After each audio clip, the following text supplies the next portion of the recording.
O coração sente tudo, não é? Todas as nossas emoções. E pode doer e dói mesmo. Por exemplo, quando a gente perde alguém, quando nos decepcionamos, quando sentimos muita raiva. E a ciência comprova o poder das emoções nesse órgão da vida. E é sobre isso que a gente vai conversar agora com a psicóloga Rosália Moreira, com a gente aqui hoje. Rosália, obrigada por ter vindo, viu? Bom dia, Mônica, imagina. Para falar do coração, das nossas emoções, né? Quer participar dessa conversa? 99897.000 é o nosso WhatsApp. O coração dói quando, como eu disse isso, né? Dói mesmo, da gente sentir aquela dor funda aqui, quando algo vem na nossa vida e que nos dá aquele sacolete. O corpo nosso, de uma maneira geral, ele fala por nós, né, Mônica? E ele normalmente fala pela dor, porque é a dor que incomoda, né? É a dor que chama atenção. Você vai procurar ajuda quando dói, né? E assim, hoje, essa questão das emoções, ela tem sido colocada como fator de risco. Assim como sedentarismo, obesidade, hipertensão, os profissionais da área têm cada vez mais dado atenção a essa questão das emoções. Tá? Uma exposição crônica, por exemplo, a ansiedade e todas as outras emoções conjugadas a ela, como medo, por exemplo, pode provocar várias doenças cardiovasculares. E muitas vezes a pessoa sente a dor e já procura o cardiologista porque acha que está tendo algum problema, até mesmo um infarto, né? Porque a dor é física mesmo. E pode levar ao infarto. E pode levar, né? E na verdade, assim, se a gente imaginar que o estresse, ele libera hormônios, né? Aí, cortisol, adrenalina, que podem sim danificar a estrutura interna do coração, né? Então, e pode trazer realmente um infarto. Ô, Rosália, e quando dói? Porque as emoções, elas, né, a gente vai sentir, não tem jeito. As decepções virão, os fracassos virão, as conquistas também virão. O que acontece? É porque a gente não fala, a gente não consegue abrir a porta para essa emoção? O que acontece, na sua opinião? Mônica, na verdade, assim, eu prefiro falar o seguinte, as pessoas têm que avaliar, aprender, é importante que tenham consciência que as emoções, elas têm uma função. A gente precisa ter, em alguns momentos, a gente precisa ficar triste. A tristeza tem a função, né, da gente questionar o que precisa ser melhorado, o que pode ser feito, assim como a raiva. A raiva tem muito a ver com a questão da autodefesa, né, do senso de justiça. Isso, assim, eu poderia ficar aqui falando de todas as emoções que a gente tem, né? Então, assim, é importante a gente avaliar qual a função daquela emoção, daquele sentimento naquele momento. Porque às vezes a gente fica triste sem função nenhuma. Exatamente. Entende? Às vezes a gente está com raiva e não sabe nem dizer de quê. Então, o problema não é ficar triste, não é ficar ansiosa, não é ter medo, né? Mas assim, o quanto esse sentimento, essa emoção permanece. E aí sim ela pode ser prejudicial. Olha, as pessoas estão participando com a gente aqui, dores da alma, né? A gente sabe que todos nós temos. E aí a gente quer sempre um conselho para saber o que fazer. Tem uma amiga nossa que falou assim, Mônica, passei por um momento muito complicado, traição. E ela está sentindo vazio muito grande e está se sentindo muito mal. O que ela pode fazer?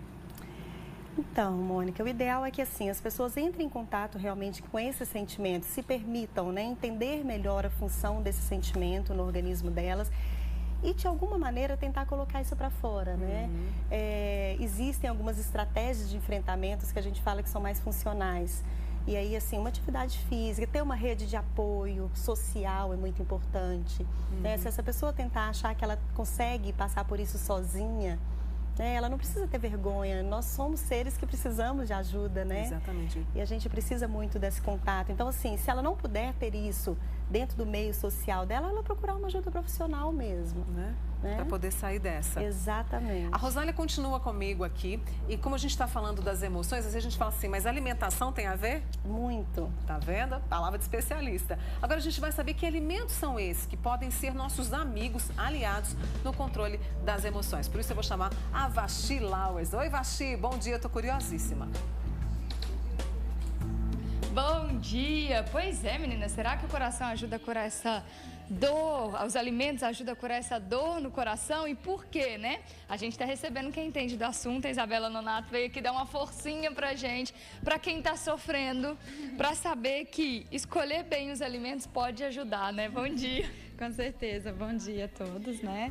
Então, a gente fazer boa escolha dos alimentos, isso traz uma saúde controlada e isso também leva o controle dessas emoções, né? Legal. Agora, a gente separou aqui por grupos alimentares, não significa que são só esses alimentos que estão aqui, mas é importante a gente saber a que grupos eles pertencem para a gente buscar esses alimentos desses grupos, né? Exatamente. Então, para começar aqui, a gente tem o ômega 3. Isso. Então, o ômega 3 presente nas castanhas, na linhaça, nas nozes, ele é importante principalmente para a produção de serotonina. Então, a produção de serotonina, ela vai levar a um bem-estar total, a uma redução da ansiedade, uma redução da angústia. E isso vai trazer um conforto maior, né? Porque traz um conforto para o cérebro e por isso vai repercutir nessas emoções do coração, né? Como que essa forma como a gente está trazendo a reportagem hoje. E ele está presente nesses alimentos e também nos peixes, como salmão e atum, que a né? gente fala bastante. Hoje a gente trouxe esses aqui que são menos conhecidos, porque normalmente a gente fala do peixe, né? Mas quem é vegetariano, por exemplo, não tem problema, não precisa ficar sem o nutriente, né? É só consumir as castanhas e esses óleos dessas castanhas. Agora, eu não faço consumo sempre. Agora, eu tô triste, tô num baixo astral, vou ali comer uma banana com linhaça e vou comer umas nozes. Imediatamente liberou serotonina e eu tô feliz, é assim? Não é tão imediatamente assim, né? É claro que esse consumo tem que ser frequente, né? Tem que ter uma constância no consumo. Mas uma colher de sopa de linhaça já ajuda a trazer isso, né, ao longo do tempo, assim como 2 castanhas ou 3 nozes por dia também tem esse efeito. Então, também não é comer um prato cheio disso. Né? Ótimo. Aqui a gente tem o triptofano. Exatamente. O triptofano, ele é uma vitamina, ele está presente, né, nos ovos, na banana, principalmente na banana, e o triptofano também participa da produção da serotonina. Então, mais uma vez, isso vai levar a efeitos contra a depressão, contra a ansiedade, a angústia, vai melhorar a disposição, vai melhorar o humor, vai melhorar a autoestima. Então, com tudo isso, a gente consegue melhorar essas emoções. Um café de manhã com banana amassada e linhaça, então tá ótimo. É perfeito. Aqui a gente tem um grupo de vitaminas, é a vitamina B6. Eu tenho ameixa seca e eu tenho umas castanhas aqui de novo. Isso, exatamente. Também, mais uma vez, esse conjunto do triptofano, a vitamina B6 e a vitamina B3 também presentes aqui nos feijões, no arroz integral, eles, junto os três, a gente precisa da união dos três para a produção da serotonina. Então, a gente repete aqui, mais uma vez, os mesmos efeitos. Mas é a união desses três.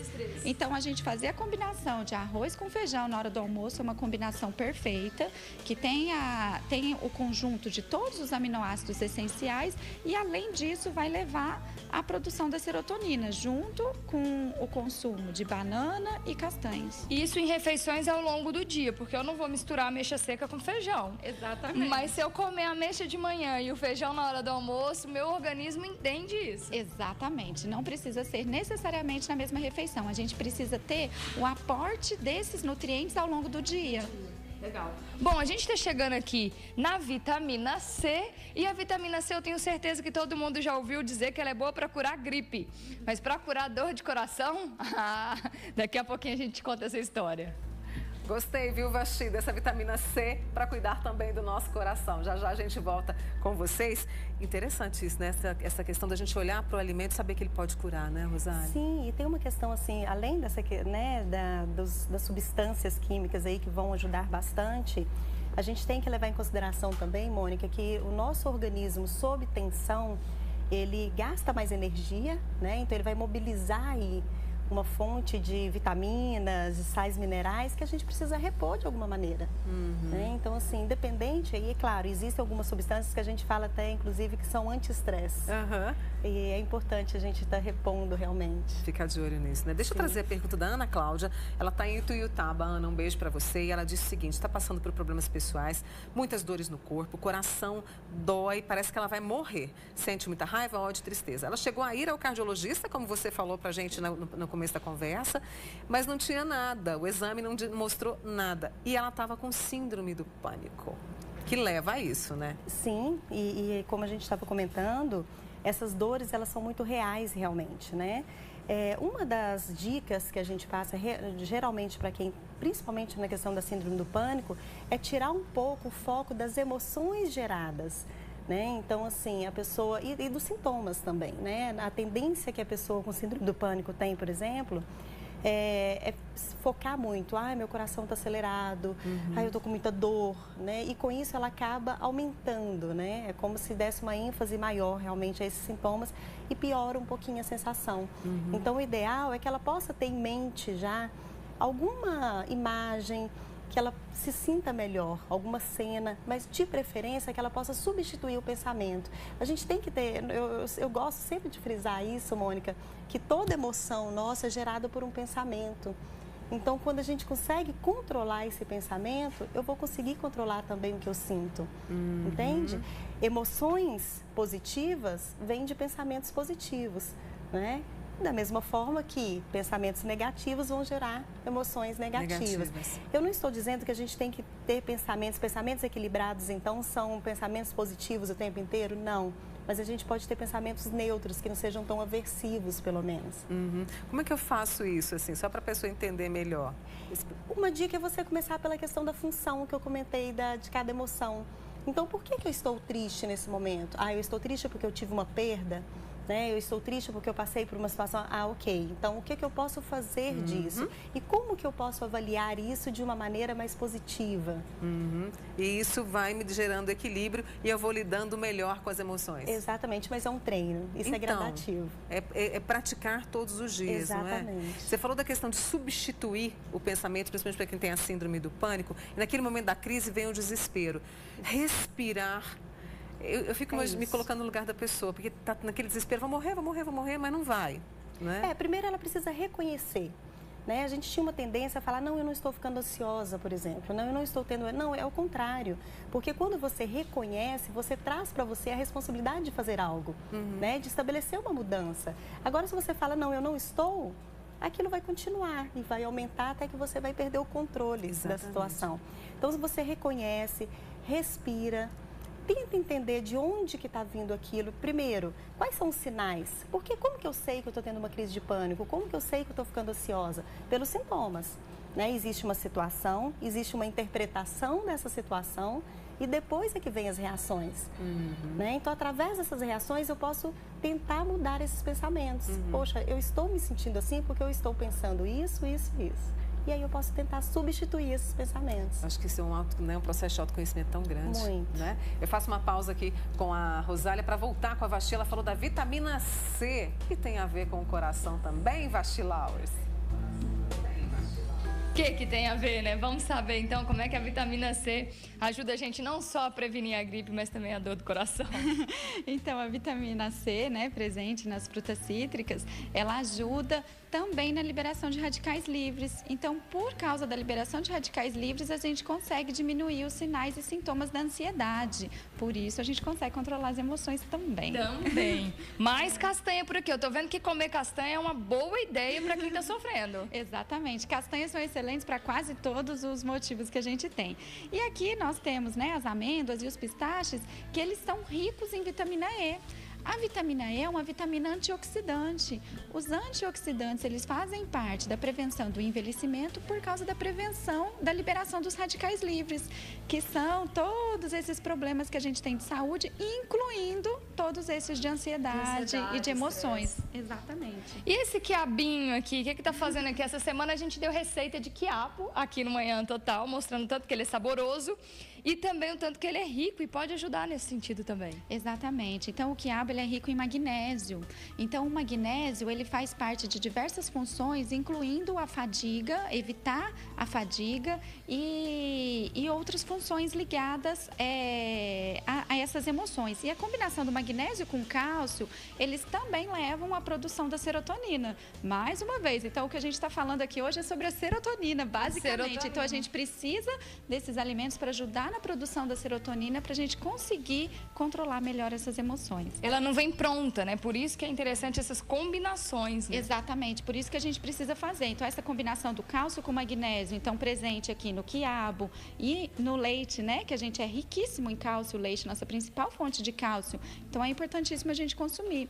Aqui nós temos o grão da mostarda, né? Então, a mostarda, o grão e a folha, mais especificamente, porque os vegetais folhosos verdes escuros, eles são ricos em magnésio. Então, mostarda, brócolis, todos esses. Isso, a rúcula, agrião, exatamente. Então, aí a gente consegue essa combinação. Outro fator importante, outra combinação interessante da gente fazer também é a combinação do leite com banana. Então, nessa combinação, a gente tem o cálcio e a gente tem o triptofano, que os dois juntos, eles levam uma sensação de bem-estar, de plenitude. Isso ajuda no sono também. Então, nesse momento em que as emoções, né, estão descontroladas e muita parte dessas pessoas tem uma dificuldade em dormir, a gente pode fazer essa combinação para ajudar no sono também. E muito importante, o que as pessoas costumam fazer quando estão sofrendo é se acabar num pote de sorvete, é fazer escolhas erradas. Para sair dessa é importante fazer escolhas certas. Exatamente, a gente fazer um planejamento é muito importante. Então, a gente fazer um planejamento da alimentação, colocar horários fixos para as refeições. Nesse momento de depressão, de angústia, é importante procurar locais que gostem de se alimentar, pessoas que gostem de estar junto, para que a gente consiga controlar e não vir uma compulsão alimentar e, além do problema inicial, a gente gerar outro problema, que pode ser o sobrepeso ou o desenvolvimento de doenças cardiovasculares. Maravilha, tá vendo, Mônica? Como fazer boas escolhas, e o que eu gostei que ela falou aqui pra gente é como se alimentar também, as pessoas que você escolhe para estar à mesa com você, o ambiente que você escolhe, tudo isso vai ser muito importante. Vai fazer a diferença para o nosso coração ficar em paz. Obrigada, Vasti. Obrigada, Isabela, por essas dicas tão importantes. Deixa eu trazer para a Rosália Moreira, que é psicóloga e está aqui com a gente. A Carla de Araguari tem 15 dias que a avó dela morreu. Ela está com essa dor no coração. Ela tenta se distrair, fazer outras coisas, mas aí vem o desespero. Ela não sabe o que fazer. O luto é muito difícil, né? Sim, bastante. Inclusive, assim, Mônica, até por essas questões que são irremediáveis, né? Vamos colocar, a gente usa muito essa questão da ressignificação mesmo dos pensamentos, né? É pensar que não adianta, nada que ela faça, se ela se desesperar, se ela ficar muito nervosa, ela não vai trazer a pessoa de volta, né? Então, assim, uma dica que a gente gosta de dar realmente é lembrar que nada que é ruim dura para sempre. Tudo passa. Né? Então, se a gente conseguir, isso já nos dá mais forças, né, para continuar seguindo. E uma estratégia bacana que ela falou da questão de tentar se distrair, isso é muito importante também. Ela tem um momento de relaxamento, um momento que seja para ela, cuidar da alimentação, como foi falado, ter uma atividade física, estar perto das pessoas, esse apoio social que a gente tinha comentado, é muito importante. Você falou de nervosia, a nossa amiga de Araxá disse que, deixa-me ver, a Silvânia de Araxá fica muito nervosa e olha que ela já sofreu AVC. E aí ela sente essa dor no coração. Sim, aí o alerta ainda é maior. É maior. Porque quando a gente comenta que essas emoções, elas podem sim afetar de maneira negativa o nosso coração, algumas pessoas são mais vulneráveis. Né? E assim, eu estou dizendo de pessoas que não precisam ter nada físico, tá, Mônica? Agora, se tiver já alguma lesão, quer dizer, isso aumenta ainda mais o risco de ter um problema. Conversar com as nossas emoções pode ser um dos recadinhos também, né? Sim, com certeza. Porque eu acho que a descoberta é muito grande quando a gente faz isso, né? Não tenho dúvidas. Obrigada, Rosália Moreira, que é psicóloga com a gente aqui hoje, falando das emoções e o nosso coração, para a gente se ouvir, para a gente conversar, para a gente lidar melhor com as nossas emoções. Volte sempre. Obrigada. Viu? Bom fim de semana para você. A nós.